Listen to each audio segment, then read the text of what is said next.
Now that we know the full specs and prices for the new redesigned M2 MacBook Air, here are 5 mistakes that you absolutely have to avoid when buying one of these MacBooks, and my full buyer's guide covering exactly which upgrades and what configurations are best depending on what you're going to be doing. So let's go ahead and jump right in. Now, the first one is make sure that you actually need an M2 MacBook Air. Now, what I mean by this is that the M1 MacBook Air that you can buy right now is an amazing machine. Not only did it beat out a lot of way more expensive Intel machines, and it has a crazy amount of power, but you can buy one for way less than the M2 version. Instead of $1,200, you can pick one up as low as $850 brand new on Amazon, or less than $800 for a refurbished one with a guarantee. I've used one for everything, even photo and video editing with 4K files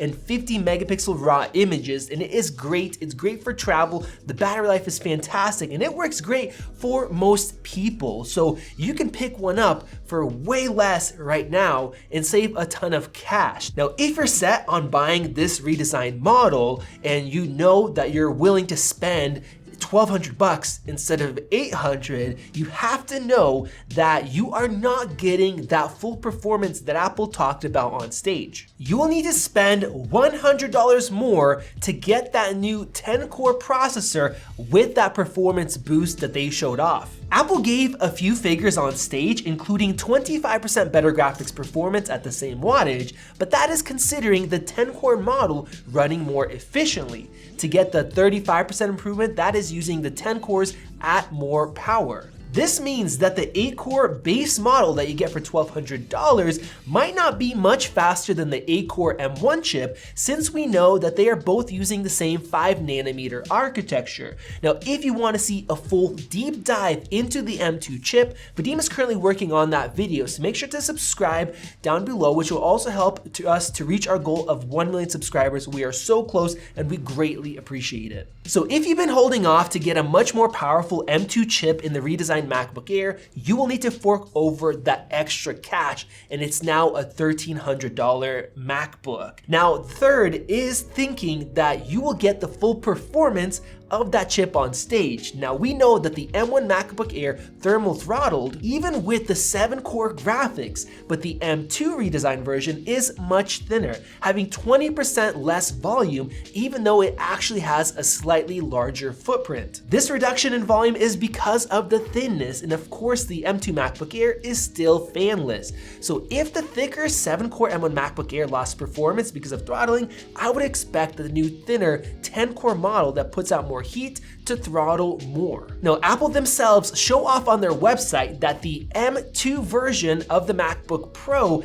actually has a bigger gain than the M2 version of the MacBook Air, and they show small burst tests, not longer loads. So there's a chance that the 10-core will be barely faster than the 8-core with extended tasks, or even similar in performance, and that the M2 MacBook Pro could be much faster this time because of its fan, unless Apple did some magic with a large heat spreader. Of course, we will only know once we get them and take the laptops apart like we did with the M1 models, as well as doing extensive thermal testing and comparing the MacBook Air to the MacBook Pro, and also the 8-core version compared to the 10-core version in real-world tasks. So make sure you guys enable those notifications down below if you guys want to see those videos, because we are going to be ordering 3 of them. The next one is getting the base 30-watt adapter. Apple showed off a brand new 35-watt compact USB charger that has dual ports, but what they didn't say is that the $1,200 MacBook Air still comes with the same old 30-watt USB-C charger. This charger took nearly 3 hours to charge the M1 MacBook Air, and the M2 model has a larger battery.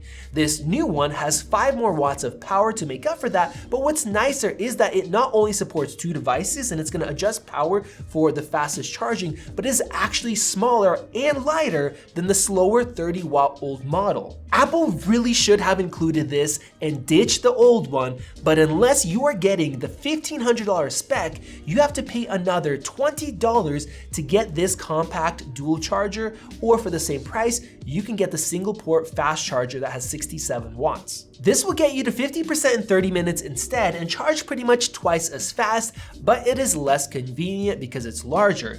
Now, the one reason some people might still want to get the base model is because that's the one that is most kept in stock. So you can also just buy both adapters separately, but they will cost you almost 60 bucks. So if you want to get your new MacBook Air as fast as possible, you can actually just buy a well-rated over 100 watt fast charger with a cable for just over 30 bucks on Amazon.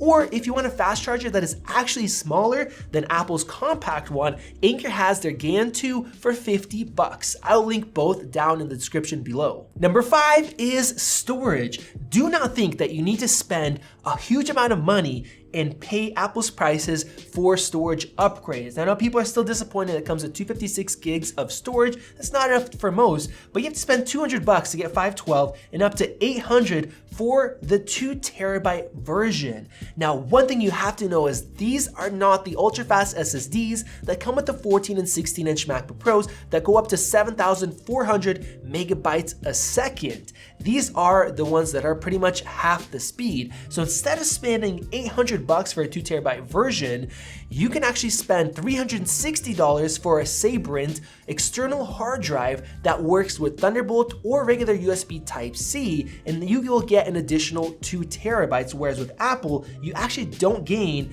2 terabytes of storage because the default already comes with 256. So you have flexibility with using this with many computers. We love these. We have 2 of them. They are close to the speed of Apple's SSDs, and when you upgrade your system later, you could still have it. I'll go ahead and link that down below. We highly recommend those. And I actually have a 6th one for you, and that is RAM. Now, most people know that the RAM is built in. Unless you're coming from a long time ago or maybe a Windows laptop, you only get what you buy. So if you just get the 8 gig version, that's it. You're stuck with it. Now, with that, the other mistake is thinking that you need a huge amount of RAM. These do come with 24 gig options now. So for 400 bucks, you could upgrade to that.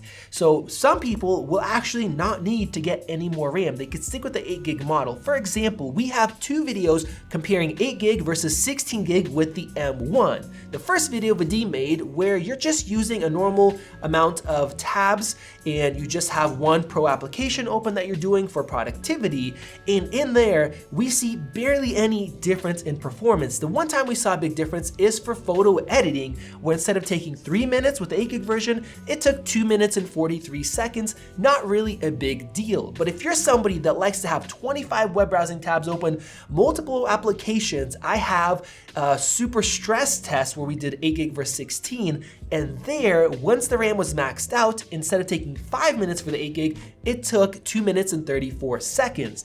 Now with that, if you're somebody that pushes your machine, for example, 8K video editing, you want to go extreme on a MacBook Air for some reason, now here we also see instead of taking about 14 minutes, it took about 6. So that is a pretty good improvement going up to 16 gigs. So you really have to be aware of what you're going to be doing with this system and how long you're going to have it. Now, some people say buy the most you can buy because you'll need more RAM in the future.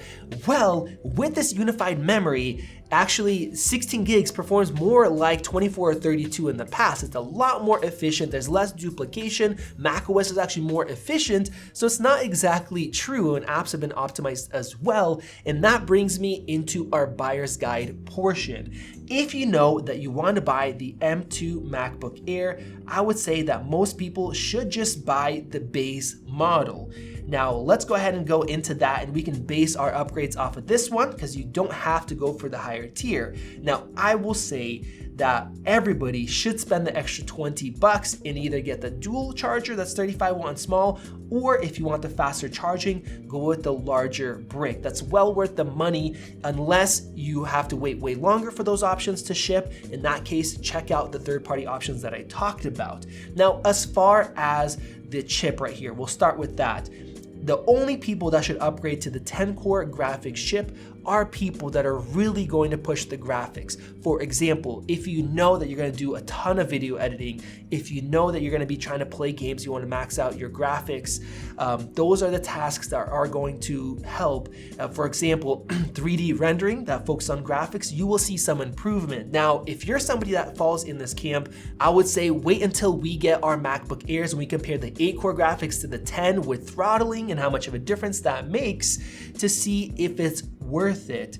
I think for most people, the 8-core option is going to be really good, just like we previously told people to buy the 7-core version instead of the 8-core.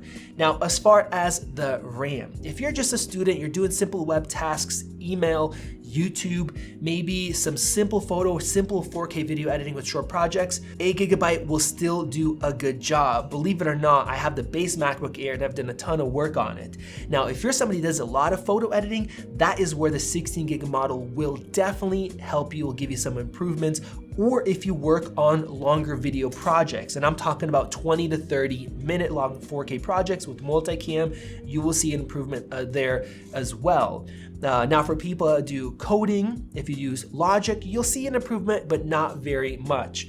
Now, if you're somebody that does instrumentals, you do music production with lots of plugins, that is where the 16GB can also help. Now, as far as the 24GB model, almost nobody should be getting this, unless you know that you want the smallest and lightest MacBook, but you also are going to use a ton of RAM. Maybe that's an option, but in reality, if you're going to be pushing your machine to this limit, the MacBook Air isn't the one that you want to get. Now, as far as storage, the base one isn't enough for most unless you use the cloud a lot like I do, and external drives. In that case, buy a Sabrent and then get the base model just for storing applications.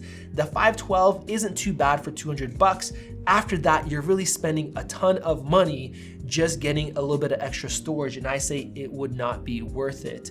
I think external storage is the way to go, and it's just really a luxury spending these kind of prices to not have to plug in an external drive. And of course, remember, the MacBook Air now can be charged with MagSafe, and so you actually have 2 ports available compared to before when you need to use one for charging. So there you guys go. If you have any other questions, depending on what you do, just go ahead and ask me down in the comment section below, and I'll do my best to answer your specific use cases. Click that card above the little circle to help us reach our goal of 1 million subscribers, and check out one of those great videos right over there. This has been Max, and I'll see you in the next video.